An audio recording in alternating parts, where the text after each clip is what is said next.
13 megaprojects, all finished in 2025, all pushing the absolute limits of what engineering can achieve. You're about to see structures that break records, rewrite construction methods, and redefine what's physically possible. No filler, no fluff. Just pure engineering domination across architecture, infrastructure, and design. And it starts with a cultural landmark that required engineers to do something they'd never attempted before. Shenzhen Culture Plaza. Picture a cultural complex covering over 3 million square feet in the heart of Shenzhen. The Shenzhen Culture Plaza isn't just big. It's a cluster of performance halls, exhibition spaces, and public venues, all integrated into one continuous architectural form. The design features a flowing, wave-like roof structure that spans across multiple buildings without a single central support column interrupting the interior spaces. But here's where it got complicated. Engineers needed to create column-free performance halls with ceiling heights reaching over 100 feet while supporting a roof that weighs thousands of tons. Traditional beam systems couldn't handle the lateral forces, so they developed a hybrid steel-concrete composite structure with tensioned cable networks that distribute the load across the entire roof plane. The cables work like a suspension bridge turned horizontal. The payoff? 9 separate performance venues under one roof system, each acoustically isolated despite sharing the same structural grid. The main concert hall seats 4,000 people with unobstructed sightlines from every angle, and the entire plaza was completed in just 38 months, from groundbreaking to opening night. But that was just warming up, because across town, another Shenzhen project was about to redefine what a science museum could actually be. Guangming Science Museum Shenzhen. The Guangming Science Museum rises from the ground like a massive geometric crystal. 850,000 square feet of exhibition space, wrapped in a facade of 20,000 individual glass panels. Each panel is angled differently to create a fragmented, light-refracting surface that changes appearance throughout the day. But those panels weren't just decorative. Engineers designed each one as part of a passive cooling system. The angles create air channels that pull hot air up and away from the building while drawing cooler air in from ground level. The challenge was calculating the precise angle for 20,000 different panels so they'd work as one integrated climate control system. Get one section wrong, and the airflow collapses. They used computational fluid dynamics to model every single panel's contribution to the overall ventilation before a single piece of glass was cut. Then came the structure underneath. The museum's main atrium features a cantilevered observation deck that projects 115 feet out from the building with nothing supporting it from below. The cantilever uses a post-tensioned concrete arm anchored deep into the building's core, with steel cables pulling it back against its own weight. It's architectural drama backed by extreme structural engineering. The result? A building that cools itself, holds 40,000 visitors at capacity, and features an observation platform that seems to defy gravity. But this was just one building. The next project had to create an entire sports and cultural district from scratch. Greater Bay Area Cultural and Sports Center. Imagine a complex so massive it required moving 23 million cubic feet of earth just to level the construction site. The Greater Bay Area Cultural and Sports Center spans over 4 million square feet across 6 interconnected venues, an 80,000-seat stadium, a 18,000-seat arena, multiple performance halls, all linked by a continuous elevated platform that floats 30 feet above street level. Here's where the engineering got brutal. 6 separate buildings, each with different load requirements, different foundation depths, different structural systems. But they all had to connect through that elevated platform without transferring vibrations between structures. When 80,000 people stop during a sporting event, that energy can't travel into a concert hall next door. Engineers installed seismic isolation bearings at every connection point between the platform and each building. The same technology used in earthquake zones, now used to keep structures independent while physically touching.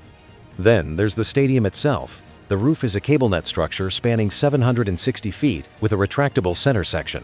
48 steel cables, each 4 inches thick, radiate from a compression ring at the outer edge to a tension ring in the center. Opening or closing the roof takes 12 minutes.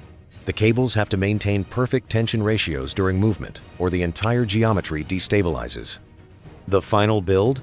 A mega complex that can host the Olympics, international concerts, and cultural exhibitions simultaneously, without one event interfering with another. 6 world-class venues, operating as a single coordinated system. But while that project dominated ground-level construction, another team was racing vertically into the sky. Ningbo Center Tower. 462 feet into the sky, the Ningbo Center Tower claims its position as the city's new vertical landmark. But it's not the height that makes this tower remarkable. It's the twisted geometric facade that spirals as it rises, creating a different building profile at every level. The twist wasn't aesthetic choice alone. Engineers designed the rotation to reduce wind loads.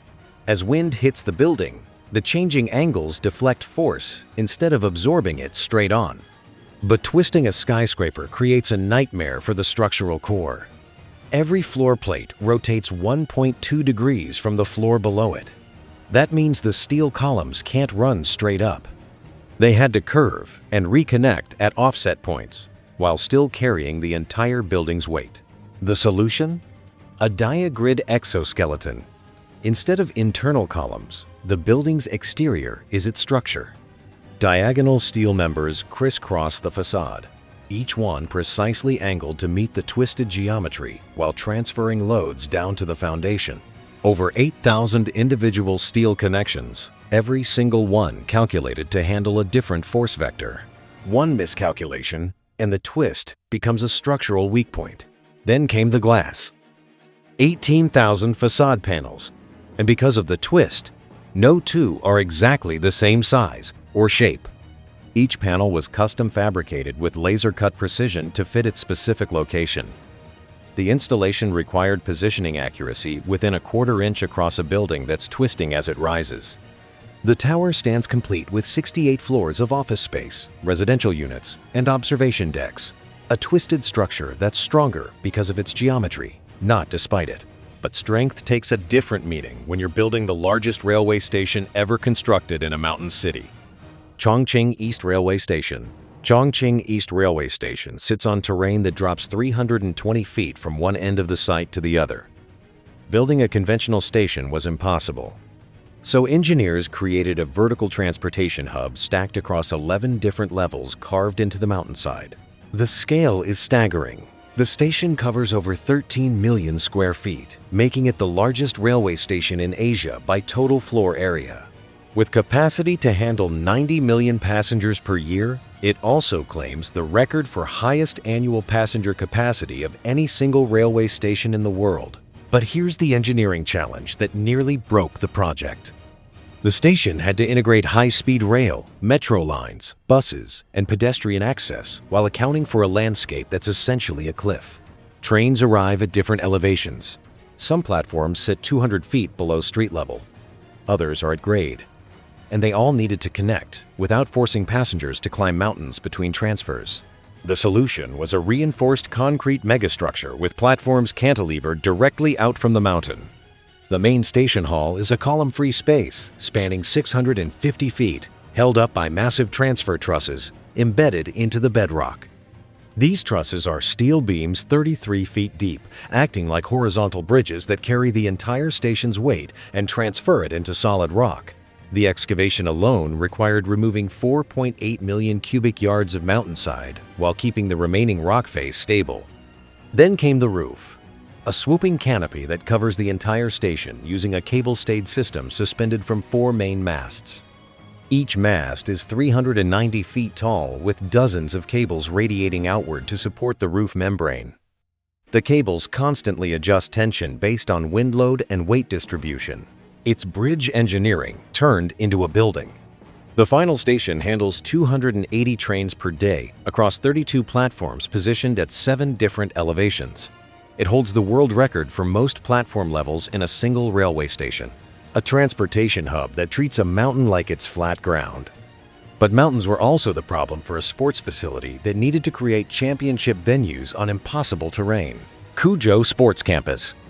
The Quzhou Sports Campus transforms 173 acres into a unified athletic complex with a 60,000-seat stadium, a 12,000-seat arena, an aquatic center, and training facilities, all connected by a landscaped platform.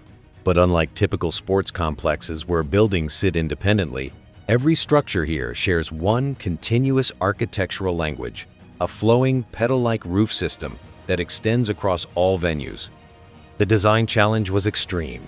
Each building needed its own structural system for different loads and spans, but the roof had to read as one unified form flowing between them.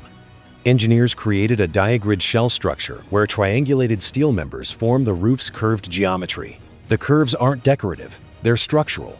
The shell resists loads through its shape, like an eggshell supporting weight through geometry rather than mass. But here's where construction became a high-wire act. The roof segments between buildings had to cantilever outward, with no supporting columns underneath, creating covered walkways that connect the entire campus.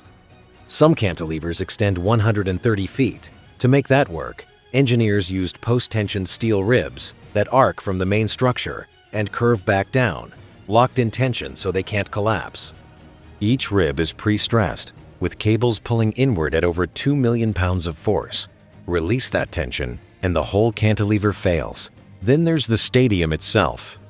The seating bowl is carved partially below grade to reduce the building's visual mass, which meant excavating through unstable soil and installing a perimeter retaining wall before a single seat was placed.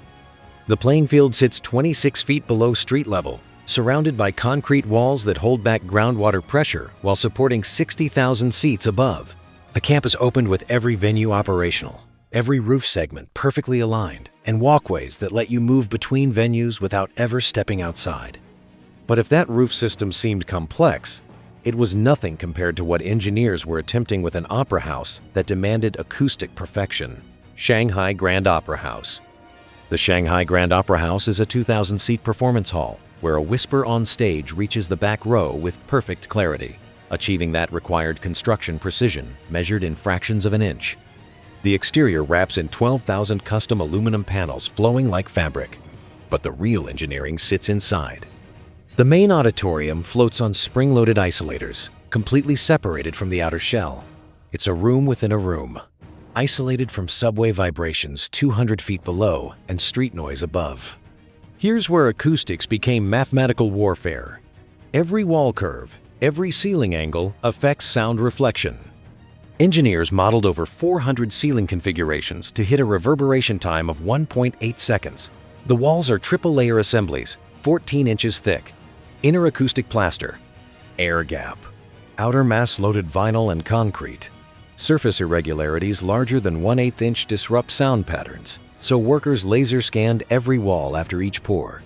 The stage sits on 96 independent hydraulic pistons, each controlled to 1/10 inch accuracy. The system reconfigures between flat orchestra and raked opera stages in under 8 minutes. The final hall delivers acoustics, rivaling Europe's greatest opera houses. Architecture and physics in absolute harmony. But precision took on a completely different meaning when engineers tried to create winter inside a subtropical city. Huafa Snow World, Shenzhen. Shenzhen averages 86 degrees Fahrenheit in summer. Huafa Snow World maintains 23 degrees year-round inside 1 million square feet. The largest indoor ski resort in southern China, featuring real snow and ski slopes in a city where it never freezes. Outside, it's tropical. Inside, it's winter. The temperature difference creates condensation that could collapse the system. The building envelope uses 6-layer insulation with an R value of 90, 3 times thicker than Arctic research stations. But moisture from outside air hitting cold surfaces creates ice buildup that adds weight and blocks ventilation. Engineers installed a vapor barrier with over 200,000 sealed joints. Every seam, every penetration airtight. A single gap lets humid air infiltrate and turn to ice inside the walls. Workers used thermal imaging to verify every joint before sealing. 476 snow guns operate continuously, requiring 8,000 tons of cooling capacity. That's air conditioning for 40,000 homes dedicated to freezing one building. The system uses ammonia refrigerant through 60 miles of underground piping, all welded with X-ray verified joints to prevent toxic leaks. The main ski slope drops 130 feet over 1,000 feet of run, carved from real compacted snow. An ice sculpture hall stays at 14 degrees, displaying sculptures that would melt instantly outside. Thousands of skiers daily in a climate where snow is impossible. But if creating winter and summer seemed extreme, the next project required building across a gap that seemed unbridgeable. Huajiang Grand Canyon Bridge, Guangzhou. The Huajiang Grand Canyon drops 2,000 feet to the river below. The Huajiang Grand Canyon Bridge spans that gap at 1,854 feet above water, one of the highest bridges on Earth. The main span stretches 3,688 feet with nothing but air underneath. Cable-stayed design, roadway hanging from steel cables radiating down from towers rising 630 feet above the deck. But you can't build temporary supports across a 2,000-foot canyon. No scaffolding reaches that deep. Engineers shot pilot cables across the canyon using rockets. Small guide cables attached to rocket projectiles fired across the gap, then used to pull progressively thicker cables until main structural cables could be strung. Each main cable is 20 inches in diameter, tensioned to over 50 million pounds of force. Deck sections weighing 220 tons were lifted using the cables themselves. The entire deck assembled like a puzzle from both canyon walls toward center, each piece hanging in midair during installation. Foundation anchors drilled 65 feet into cliff rock. Get the anchor angle wrong by 2 degrees, and force vectors misalign. The cables would rip the towers apart. The completed bridge carries a 4-lane highway across a chasm that took hours to drive around. Now, it's a 4-minute crossing floating 1,800 feet in the air. But while that bridge conquered vertical space, an airport expansion was about to redefine horizontal construction scale. T3, Baiyun Airport, Guangzhou. Baiyun Airport's Terminal 3 covers 12 million square feet under one roof. 210 football fields of enclosed space, designed to handle 80 million passengers annually, with 3,000 flights per day. Here's the construction nightmare. You can't shut down an international airport to build an expansion. Terminals 1 and 2 stayed fully operational, while Terminal 3 rose just 800 feet away. Construction cranes needed aircraft warning lights and height locks below flight approach paths to avoid airspace conflicts. The roof spans half a mile with 0 interior columns. Engineers used steel trusses 65 feet deep, each weighing 400 tons. Ground assembly, then strand jacks pulled each section skyward over 72 hours. Total steel consumption hit 130,000 tons. The floor is post-tension concrete 30 inches thick. Steel cables stressed to 13,000 pounds per square inch compress the concrete tight enough to handle aircraft tugs and baggage carts without cracking. Beneath that, 37 miles of conveyor belts move at 18 feet per second, processing 20,000 bags per hour with RFID tracking that routes luggage from check-in to aircraft in under 12 minutes. 182 gates, 60% greater passenger flow than previous terminals. Construction completed without a single flight delay. But while that terminal moved people horizontally, another project was about to connect them across one of the world's most challenging rivers, Chantai Yangtze River Bridge, Jiangsu Province. The Yangtze at Chantai stretches over a mile wide with currents hitting 13 feet per second and sediment depths exceeding 300 feet. The Chantai Yangtze River Bridge crosses with a main span of 4,938 feet. One of the longest cable-stayed bridges in the world. Towers rise 975 feet, anchored to bedrock 280 feet below the riverbed. The riverbed isn't solid. Layers of silt, sand, and clay shift with currents and seasonal flooding.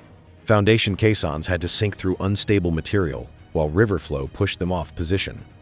Engineers used pneumatic caissons, massive concrete cylinders pressurized with compressed air to keep water out. Each caisson measures 196 feet in diameter. Workers entered through airlocks, excavating 65,000 cubic yards of sediment before hitting bedrock. Air pressure inside reached 4 atmospheres, limiting work shifts before decompression was required. The deck hangs from 384 cables, the longest stretching over 2,000 feet, and tension to 22 million pounds of force. Cable tension was adjusted daily as the deck extended, rebalancing the structure to prevent tower tilt. Wind at deck height creates oscillation. So engineers installed tuned mass dampers, massive pendulums weighing hundreds of tons that swing opposite to bridge movement. The bridge sits 230 feet above water, allowing shipping traffic beneath. Travel time across the Yangtze dropped from 2 hours by ferry to 4 minutes by road. But crossing rivers is one thing. Landing aircraft in mountains is something else entirely. Lishui Airport, Zhejiang. Lishui Airport sits at 820 feet elevation, carved into mountains where flat land doesn't exist. The 9,843-foot runway required moving 36 million cubic yards of earth, one of the largest cut and fill operations ever attempted for an airport. Engineers decapitated 65 peaks and filled 17 valleys. 200 excavators and 700 dump trucks operated simultaneously for 18 months. Rock blasting consumed 4,000 tons of explosives. Cutting mountains creates slope instability. Engineers installed retaining walls rising 130 feet, anchored with steel cables drilled 80 feet into bedrock and tensioned to 2 million pounds. The runway sits on fill up to 160 feet deep. Standard compaction won't work at that depth, so engineers used dynamic compaction, dropping 20-ton weights from 100 feet. 14,000 drops compressed the soil layer by layer. Mountain runoff threatened flooding. A perimeter drainage system with underground channels 30 feet wide intercepts water before it reaches the runway. It handles 1 in 100-year storm events. The airport opened, replacing 8-hour mountain drives with 90-minute flights to major cities. But if moving mountains to build a runway seemed extreme, the final project didn't go around a mountain. It went straight through. Tianshan Shengli Tunnel. The Tianshan Shengli Tunnel bores 13.1 miles through the Tianshan Mountains at 11,000 feet elevation. It's the world's longest high-altitude highway tunnel and the highest major tunnel ever constructed. Engineers drilled through 12 different rock types: solid granite, fractured shale that crumbled under pressure. Then, underground rivers flooded the tunnel face with 212,000 gallons per hour. Dewatering pumps ran continuously, draining the mountain while boring continued. 6 miles deep, crews hit a fault zone where rock temperatures spiked to 130 degrees Fahrenheit. Heat melted drill bits. Workers managed 15-minute shifts before heat exhaustion. Ventilation pumped refrigerated air to the face, barely dropping temperatures below 100 degrees. Crews wore cooling vests packed with ice that melted within minutes. 2 teams bored from opposite mountainsides, separated by miles of rock, had to meet with alignment accuracy within 2 inches. GPS doesn't work underground. Laser guidance and constant surveying tracked position. After 5 years of drilling, the teams met with 1.4 inches of alignment error. The tunnel used 270,000 cubic yards of concrete lining and 62 miles of ventilation ducts. Travel time across the Tianshan range dropped from 7 hours on mountain roads to 12 minutes underground. 13 megaprojects, 1 year. Each one shattering what seemed physically possible